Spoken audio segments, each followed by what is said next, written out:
वाले हैं, तो उसने भयंकर स्वागत के लिए सामग्री वहां पर रख दी।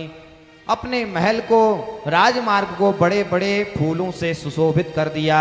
भगवान के लिए सभी प्रकार के मेवा आदि उसने रख दिए, परंतु भगवान ने एक जल का घूंट तक इसके यहाँ नहीं पिया। विदुर जी ने निवेदन किया है कि हे भगवान, तुम चल करके मेरे कुटिया में चलिए, वहां पर आप कुछ पा लीजिए। और भगवान गए हैं। भगवान ने वहां जाकर के विदुर जी ने, देखिए भागवत आदि किसी भी पुराण में ऐसा वर्णन तो है नहीं कि विदुर जी के पास कुछ नहीं था, क्योंकि यदि अपनी मति से सोचा जाए कि जो पूर्व काल में महामंत्री के रूप में प्रतिष्ठित था कौरवों के यहाँ, क्या उसके पास कुछ पाने के लिए, देने के लिए न रहा होगा? तो ये बात मिथ्या होती है। परंतु महापुरुषों से ऐसा श्रवण किया है कि ये जो विदुर थे इनके पास कुछ था नहीं, तो इन्होंने अपनी पत्नी को बोला है कि भगवान श्री कृष्ण आ रहे हैं, उनके स्वागत के लिए तैयार हो जाओ।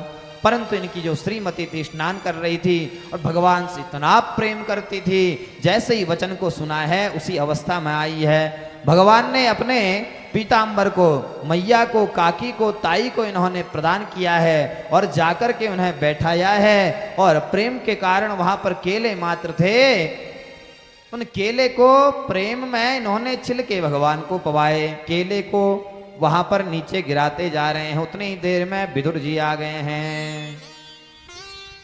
विदुर जी कहते हैं कि देवी, ये तुमने क्या किया? आज बड़े सौभाग्य से भगवान हमारे यहाँ आए और देखो देवी, तुमने उन्हें छिलका पवा दिया, केले पवाती। भगवान ने जब केला पाया तो कहते हैं कि विदुर, सच कहूं तो इन केलों में वो स्वाद नहीं है जो उन छिलकों में मुझे स्वाद मिल रहा था, क्योंकि भगवान प्रेम के भूखे हैं, भगवान भाव के भूखे हैं।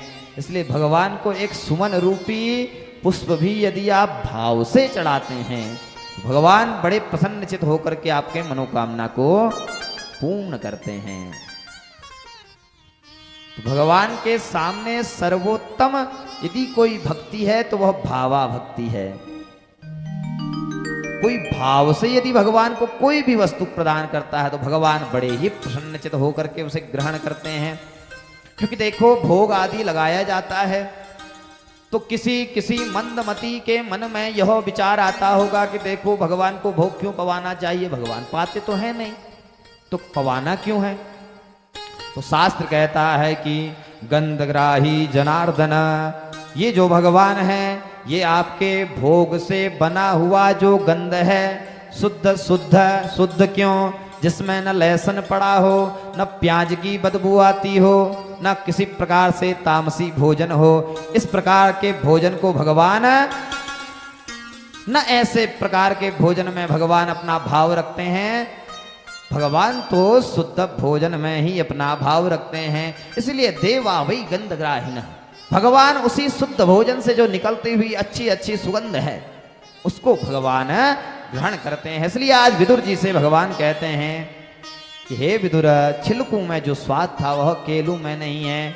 एक भजन के माध्यम